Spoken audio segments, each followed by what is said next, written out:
Bismillahirrahmanirrahim. Assalamualaikum warahmatullahi wabarakatuh. Perkenalkan, saya Winadia Nur Islamia, mahasiswi jurusan Farmasi Universitas Megarizky Makassar. Sini saya akan menjelaskan 3 poin penting. Yang pertama, definisi farmasi. Yang kedua, sejarah farmasi. Yang ketiga, pendidikan farmasi. Apa itu farmasi? Farmasi berasal dari kata farmakon, dari bahasa Yunani, yang berarti obat atau racun. Bisa menjadi obat jika digunakan secara benar, tetapi bisa menjadi racun jika digunakan secara tidak benar. Kemudian definisi farmasi.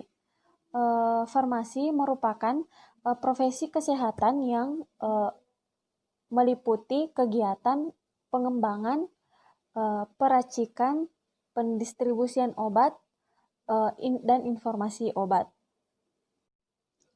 Kemudian yang kedua, sejarah kefarmasian. Ilmu kefarmasian belum dikenal pada zaman Hippocrates atau bisa disebut pada zaman Bapak Ilmu Kedokteran pada tahun 460 sampai 370 sebelum Masehi. Pada peradaban itu, seorang dokter tidak hanya mendiagnosa suatu penyakit, tetapi juga meracik atau membuat ramuan layaknya seorang apoteker. Kemudian, seiring perkembangan zaman dan ilmu pengetahuan kesehatan dan problematika dalam pengadaan obat menjadi semakin rumit, baik karena formulanya dan juga cara pembuatan obatnya. Oleh karena itu, dibutuhkan seorang yang ahli dalam pembuatan dan peracikan obat. Sehingga pada tahun 1240 sebelum Masehi, Raja Jerman memerintahkan untuk memisahkan dengan resmi antara farmasi dan kedokteran. Dan disinilah sejarah kefarmasian berasal, sehingga para ahli mengambil keputusan bahwa akar ilmu kefarmasian dan kedokteran itu pada umumnya sama. Baiklah, saya akan memaparkan satu-satu tokoh-tokoh yang bekerja terhadap terbentuknya ilmu kefarmasian. Yang pertama ada Bapak Paracelsus pada tahun 1541 sampai 1453 sebelum Masehi. Bapak Paracelsus berpendapat bahwa untuk membuat suatu sediaan kefarmasian, kita perlu mengetahui kandungan, zat aktifnya, serta manfaat obat yang sudah diketahui zat aktifnya. Kemudian yang kedua ada Bapak Hippocrates pada tahun 454 sampai 370 sebelum Masehi. Bapak Hippocrates dikenal sebagai Bapak Ilmu Kedokteran.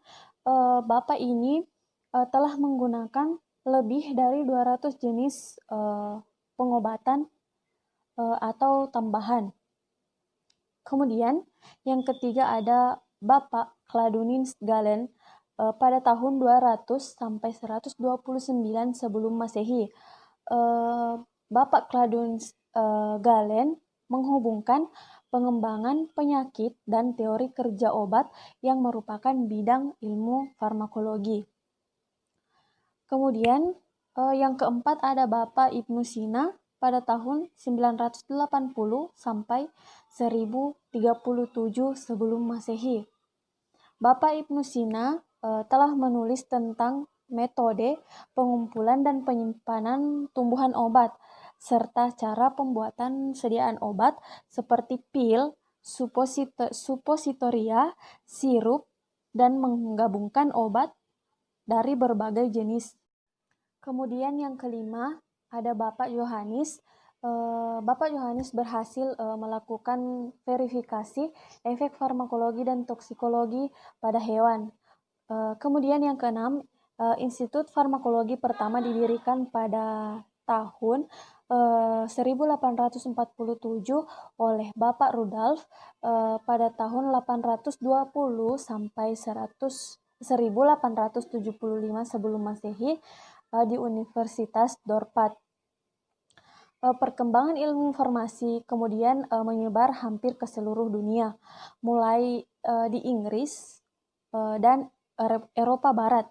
Sekolah tinggi ilmu farmasi yang pertama didirikan itu ada di Philadelphia pada tahun 1281. Setelah itu mulailah baru ilmu farmasi dengan bermunculannya sekolah-sekolah tinggi dan fakultas-fakultas di universitas. Kemudian kita masuk pada bagian ketiga, yaitu pendidikan farmasi. Ada banyak pendidikan farmasi yang harus ditempuh. Yang pertama itu pendidikan farmasi diploma 3, yang biasanya ditempuh selama 3 tahun dengan gelar ahli media farmasi.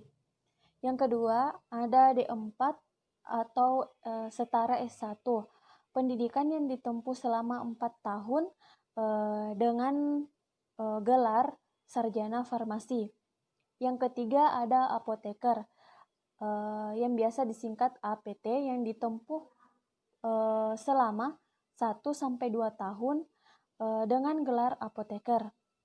Kemudian yang keempat ada magister atau setara dengan S2 yang ditempuh pendidikannya dalam jangka waktu 2 tahun dengan gelar magister sains. Kemudian ada program doktor yang ditempuh pendidikannya selama 3 tahun dengan gelar doktor. Baiklah teman-teman, itulah yang dapat saya sampaikan untuk memenuhi tugas saya, yaitu tugas wawasan ilmu farmasi. Semoga dapat bermanfaat untuk teman-teman semua. Mohon maaf jika ada salah kata. Wabillahi taufiq wal hidayah. Wassalamualaikum warahmatullahi wabarakatuh.